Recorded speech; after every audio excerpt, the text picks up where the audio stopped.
Finally, I saw that it was General Washington. He was looking in my direction, but he was speaking to one of his officers. Now, I know that generals once before he even voices them, but in this case, 'twas apparent he had no need of me. So I turned to further observe the enemy. But it seemed this time before I could even raise my telescope, the enemy had fired upon us with a 6-pounder. That's a cannon. All you could see were flying leaves, branches, smoke. And manservants getting as far away as they could. Well, needless to say, this was a great source of amusement for the general and the other officers.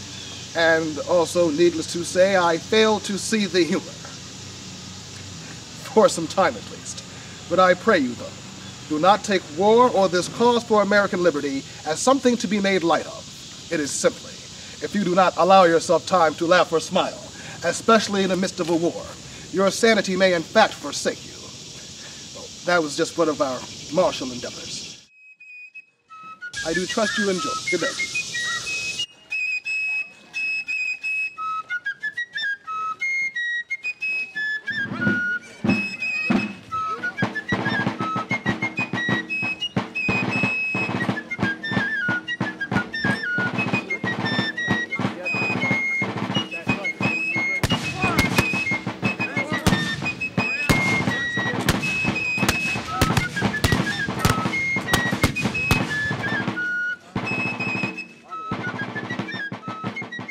It was during the war at Valley Forge that I was first to lay eyes upon our beloved Marquis.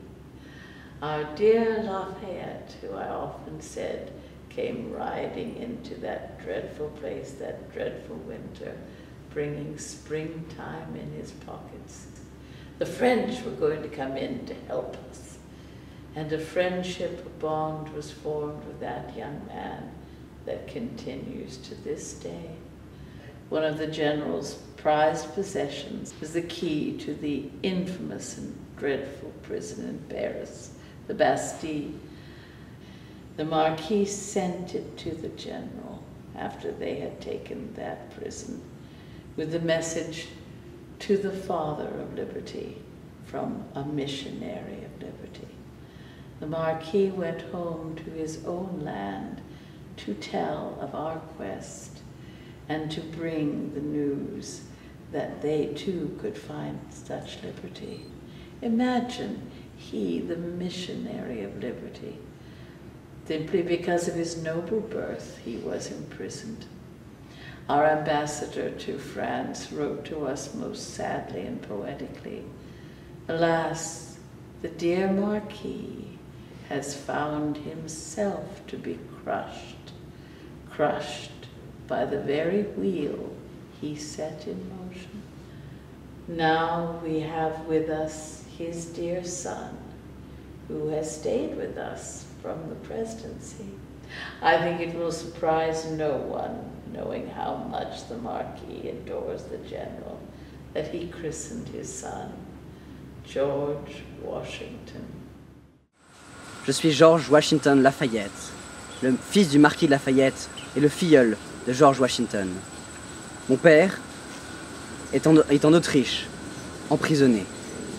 Il m'a envoyé ici pour être en sécurité, à Mount Vernon, chez les Washington. Et je leur suis très reconnaissant, vraiment, pour leur hospitalité. Je suis très proche de mon parrain, qui est encore avec moi, quelqu'un de très aimant. J'espère retourner rapidement en France, mais je crois fermement que je pourrai retrouver un jour ma famille. He and Nelly have become very good friends, brother and sister in every way.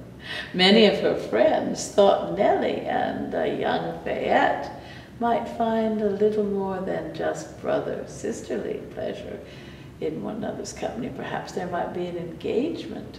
But Nelly was quick to add, it would never be so.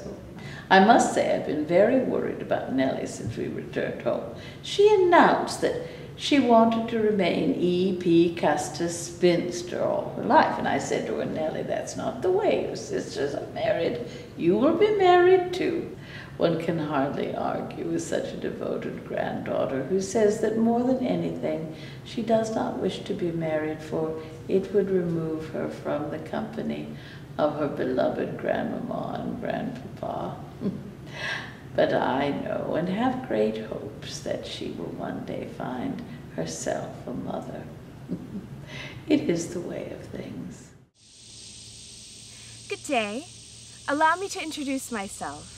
I am Eleanor Park Custis, granddaughter to General and Lady Washington. Now, not many people know this, but all during the presidency, while making important decisions for our new country, the General was also raising two very lively grandchildren. His presence may be intimidating to many, but I have often made him laugh heartily at the relation of my frolics and difficulties. I have never felt that awe of him which others do. You see, though I call him Grandpapa, he has been the most affectionate of fathers. In fact, I am reminded of a letter my dear Grandpapa wrote to me after I attended one of these balls, sharing his thoughts on marriage and courtship, a topic of growing importance in our household. I actually have it with me. Allow me to share it with you. But before I do, I should tell you, my grandmama has insisted as of late for me to choose a husband. While being quite practical and deliberate, he is always caring and gentle.